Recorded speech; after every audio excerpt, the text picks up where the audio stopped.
Olá, seja bem-vindo ao nosso curso de Matemática e Raciocínio Lógico. Eu sou o professor Sérgio Sarquis. Na aula de hoje, nós vamos dar introdução a um curso de Análise Combinatória, que é um conteúdo muito frequente em editais para concurso público. Esse tema, análise combinatória, pode aparecer nos seus editais como problema de contagem. Na primeira aula, nós vamos estudar o chamado princípio fundamental da contagem, que é a base de toda análise combinatória.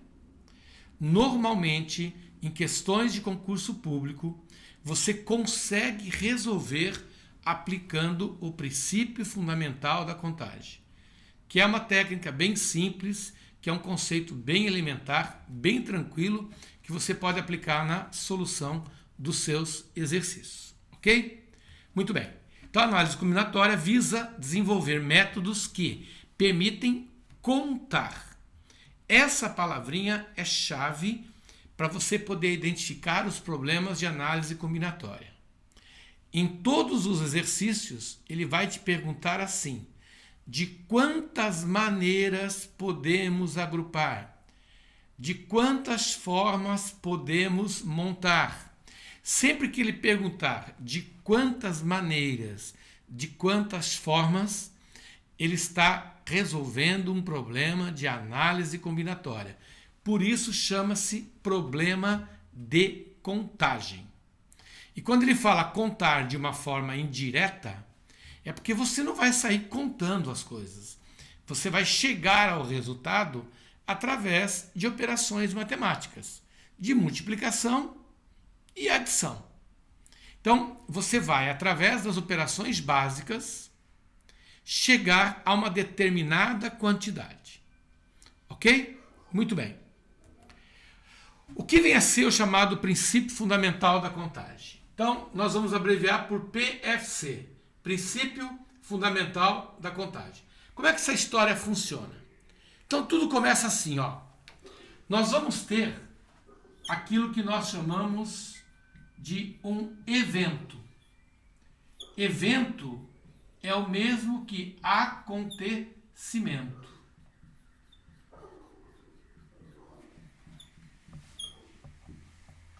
Então, nós vamos ter um evento, nós vamos ter um acontecimento. Muito bem. Esse acontecimento, ele é formado por etapas.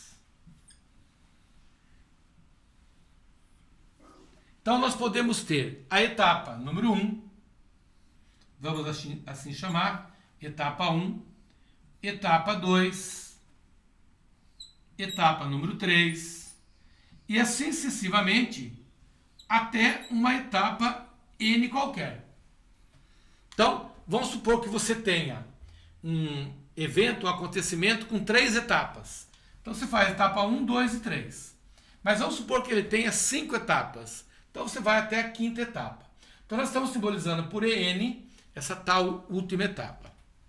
Cada uma dessas etapas, elas têm uma quantidade de opções de ocorrer, quantidade de maneiras de ocorrer. Por exemplo, a etapa 1 tem K1 maneiras de acontecer. A etapa 2 tem K2 etapas de acontecer, formas de acontecer. E assim sucessivamente. Então, nós vamos aqui até um valor Kn. O princípio fundamental da contagem estabelece que você deve multiplicar essas etapas. Ou seja, você deve pegar a quantidade de opções que você tem na etapa número 1, multiplicar pela quantidade de opções da etapa 2, multiplicar pela quantidade de opções da etapa 3 e assim sucessivamente até uma suposta etapa N.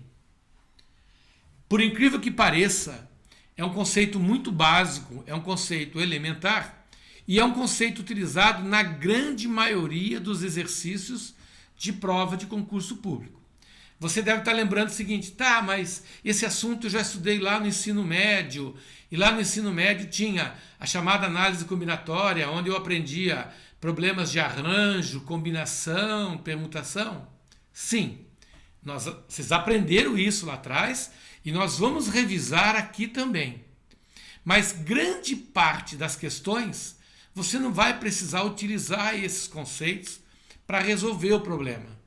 Basta você aplicar o princípio fundamental da contagem, que é suficiente para você chegar até o resultado da questão.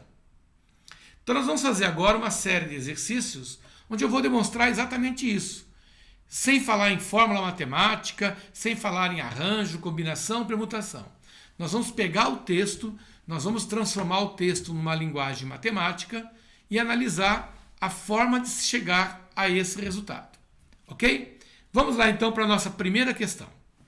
Questão de 2019 da Banca Fundação Getúlio Vargas, lá da Prefeitura de Salvador, cargo de fiscal de serviços municipais.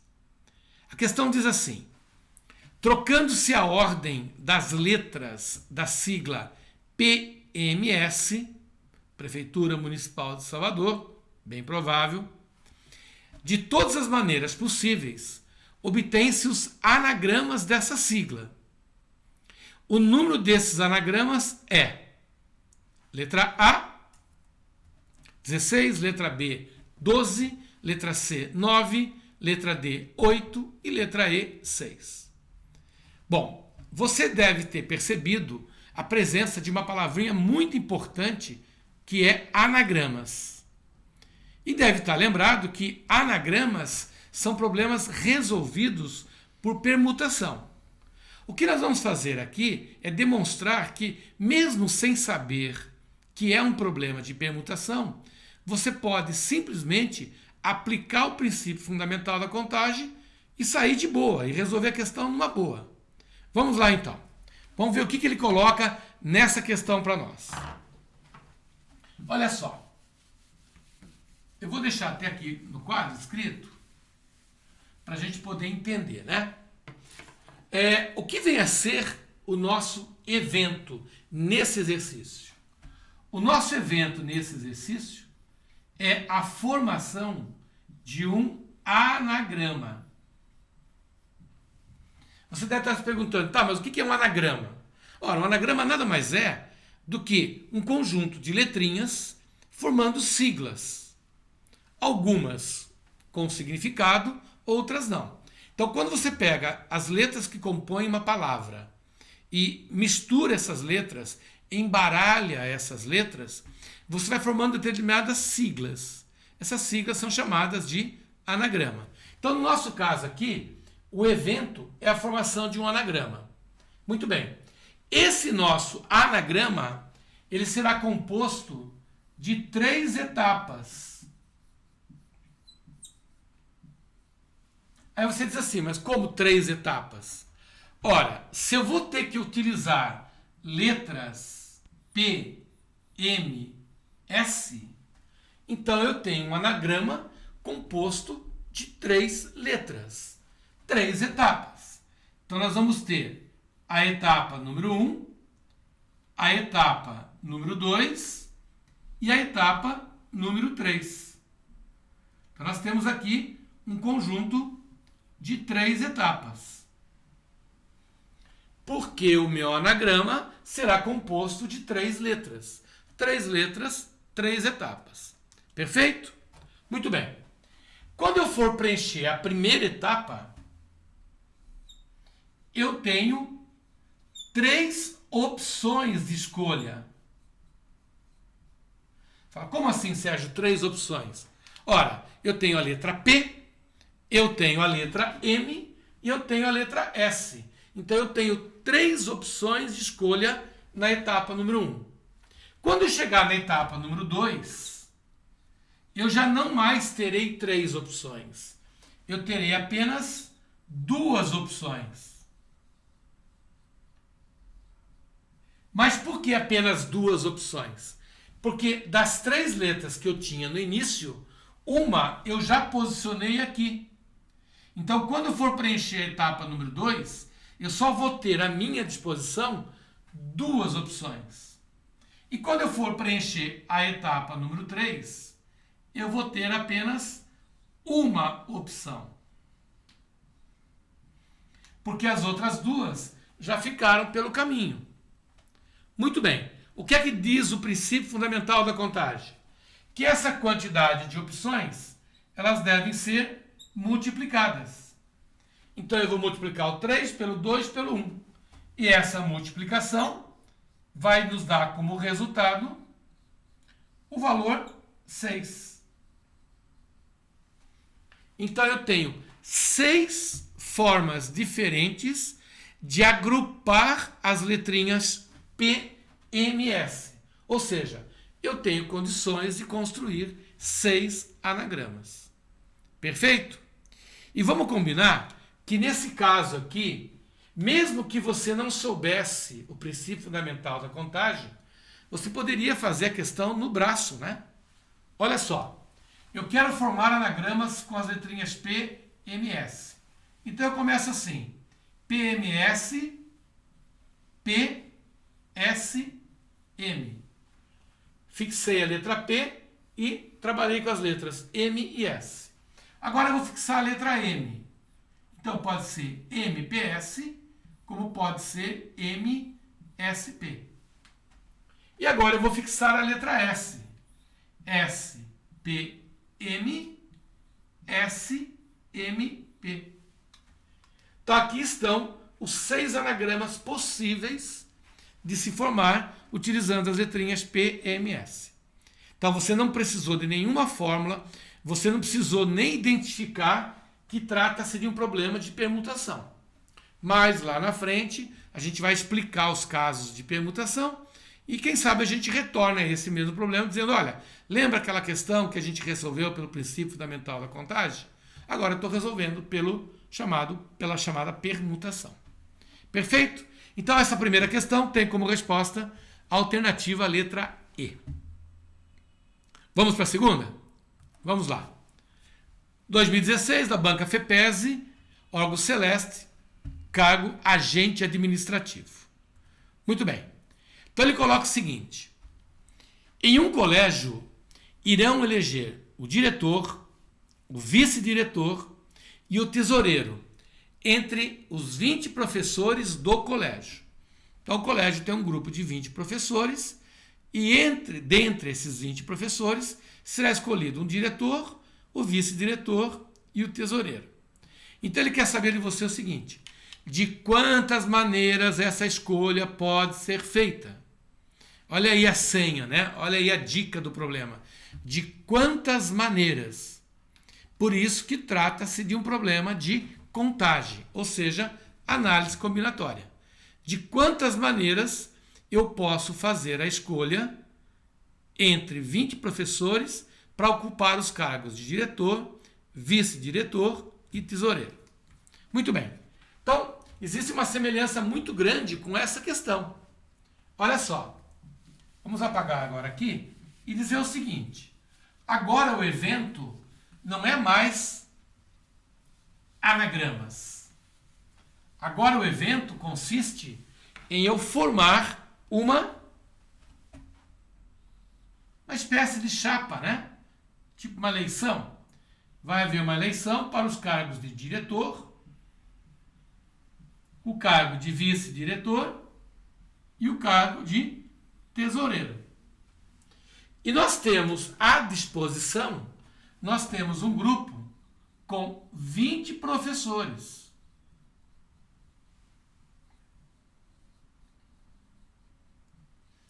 E dentro de 20 professores eu vou escolher um para ocupar o cargo de diretor, um para ser o vice e outro para ser o tesoureiro. Ora, eu paro e penso assim: quando eu for escolher o cargo de diretor, eu tenho um total de 20 opções. Eu posso escolher qualquer um dos 20 professores disponíveis. Quando eu for preencher o cargo de vice-diretor, eu já não tenho mais 20 opções, porque dos 20 professores, um já ficou escolhido como diretor. Então passa a existir agora 19 opções. Então agora eu tenho 19 opções, não mais aquelas 20. E quando eu for preencher o terceiro cargo, que é o cargo de tesoureiro, eu já não tenho mais 20, e sim 18 opções. porque duas já ficaram para trás. Dos 20, eu posicionei um como diretor e um como vice. Então sobraram 18 opções. O princípio fundamental da contagem estabelece que você tem que multiplicar o total de opções. Então você vai pegar o número 20, multiplicar por 19, multiplicar por 18. Certo? E nós vamos encontrar a resposta dessa questão na alternativa letra B. 6.840 opções diferentes. 6.840 maneiras diferentes de você formar essa chapa eleitoral, vamos assim dizer. Muito bem. Você deve estar lembrado, ou estar se lembrando, de que no colégio você aprendeu essa forma de agrupamento como sendo um arranjo. Fala, pô, Sérgio, mas no problema anterior você disse que era uma permutação e agora você está dizendo que é arranjo. Então, na permutação, os elementos trocam de posição entre si. Eu tinha 3 letrinhas que começaram a trocar de posição entre si. Isso é permutação. Aliás, a palavra permutação significa permuta, troca. Quando simplesmente a troca, você tem uma permutação. Aqui não existe uma troca. Aqui eu tenho 20 professores para escolher 3. Eu tenho 20 professores e eu desejo escolher 3. Então é evidente que depois de feita a escolha, 17 professores vão ficar de fora, né? Então, dos 20, 3 serão contemplados com o cargo de diretor, vice-tesoureiro. Os outros 17 vão ficar de fora. Então, nesse caso, não é uma permutação. Eu tenho 20 para escolher 3. Então, mais lá para frente, a gente vai ter uma aula especial sobre arranjo. Mas o que eu quis mostrar para você é que eu consigo resolver o exercício mesmo sem saber que trata-se de um problema de arranjo. Perfeito? Vamos lá para a nossa terceira questão. A terceira questão diz assim: um casal terá uma criança. Cada um, ou seja, o homem e a mulher, ou um casal de homens ou um casal de mulher, cada um deles vai indicar 3 possíveis nomes simples para compor uma lista. Todos os nomes são diferentes entre si e cada nome pode ser utilizado para ambos os sexos. Por exemplo, eu posso usar Adriano e Adriana. Decide que o nome da criança será um nome composto por 2 nomes retirados dessa lista.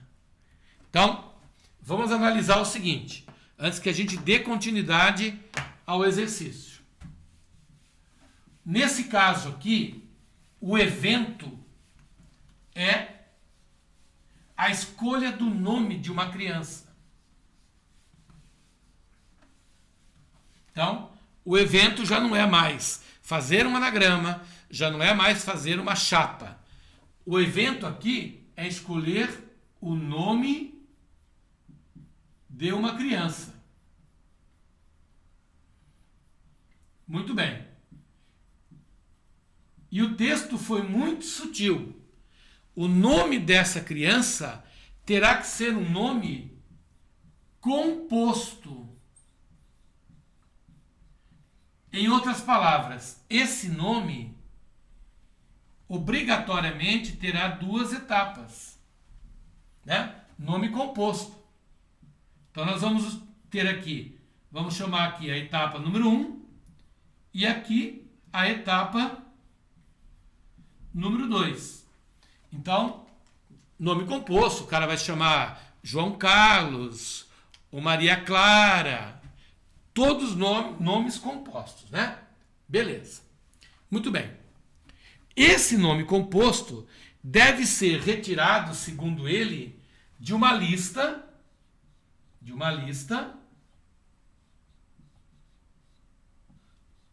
do casal. Então, tem uma lista composta por 3 nomes. Então, vamos chamar aqui nome 1, nome 2 e nome 3, dado pelo primeiro elemento do casal, e uma segunda lista formada pelos nomes 4, 5 e 6, fornecidas pelo segundo membro do casal. Então, a primeira pessoa fornece 3 nomes, a segunda pessoa fornece mais 3 nomes. E são com esses nomes que eu vou construir o nome dessa criança. Então é muito importante a interpretação do texto, né? Quando você tiver em dúvida, volta ao início, relê o texto, para você poder se inteirar do que você está resolvendo. Ele coloca assim: um casal terá uma criança, cada um indica 3 possíveis nomes simples para compor essa lista. Ó, cada membro que forma o casal, aqui está o casal, aqui está o casal, cada um deles sugere 3 nomes simples, certo? Com o objetivo de dar à criança um nome composto. Muito bem, seguindo a leitura do texto. O nome resultante não pode conter repetição e deve ser o mesmo gênero. E a ordem importa. Joana Adriana é diferente de Adriana Joana. Então, ele está dizendo que a ordem dos nomes ela é importante. João Carlos é diferente de Carlos João. Ok? Muito bem. Desconsiderando a variação de gênero, ou seja, Joana Adriana é o mesmo que João Adriano, assinale a alternativa que indica o total de nomes possíveis. Então, eu quero saber o seguinte: diante desse cenário, quantos nomes compostos eu posso criar? Então, vamos pensar o seguinte: esses 3 primeiros nomes aqui são provenientes da primeira pessoa que forma o casal.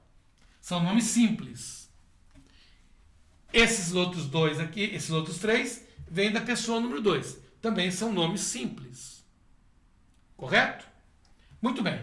Eu posso pensar o seguinte: quando eu for preencher o primeiro nome, a primeira etapa, quantas opções eu tenho de escolha?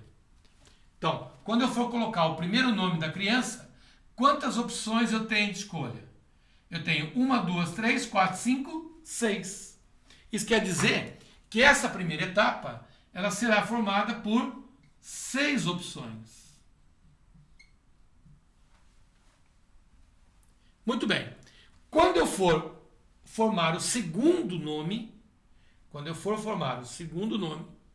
eu já não terei mais 6 opções, porque o problema disse que o nome da criança não pode ser repetido. Ela não pode se chamar João, João. Ela não pode se chamar Maria, Maria. Lá no início do texto está dizendo assim, olha lá, o nome resultante não pode conter repetição. Isso quer dizer que, uma vez escolhido o primeiro nome, esse nome não pode ser usado na etapa seguinte. Ora, se eu tinha 6 e já usei 1, na etapa seguinte eu terei 5 opções. Com isso, eu construí o chamado nome composto. Por exemplo, a criança pode ser N1, N2, pode ser N1, N3, N1, N4, N1, N5, N1, N6. Perfeito? Muito bem. Ora, se eu tenho 6 opções na primeira etapa e tenho 5 opções na segunda etapa, então eu tenho um total de 30 opções. Então nós podemos formar 30 nomes compostos diferentes para poder batizar essa criança. E nós vamos encontrar isso na alternativa letra C. Perfeito? Então veja que foi uma questão que exigiu de você uma interpretação. Aliás, a interpretação é mais complicada do que a própria resolução do problema. Fechou? Na nossa próxima aula, nós vamos dar continuidade fazendo mais exercícios sobre o princípio fundamental da contagem. Espero por você. Forte abraço. Tchau, tchau.